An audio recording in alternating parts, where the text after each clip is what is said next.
unahisi maumivu makali sana upande mmoja wa kalio kushuka chini, basi jua hiyo sio hali ya kawaida.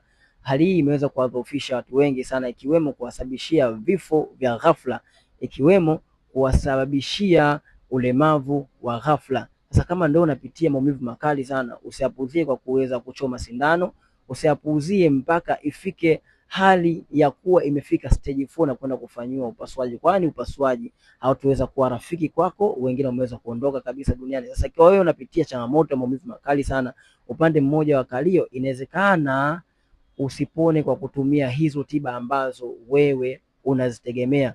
Dr. Kiba nimeweza kuwasaidia watu wengi sana kupona changamoto zao kwa programu zangu. Kama ndio wewe uko tayari kuweza kuondoa changamoto yako, wasiliana moja kwa moja ili nikusaidie. Kubwa zaidi, usisahau kufollow na kushare account hii ili watu waone namna ya kutatua changamoto ya sciatica.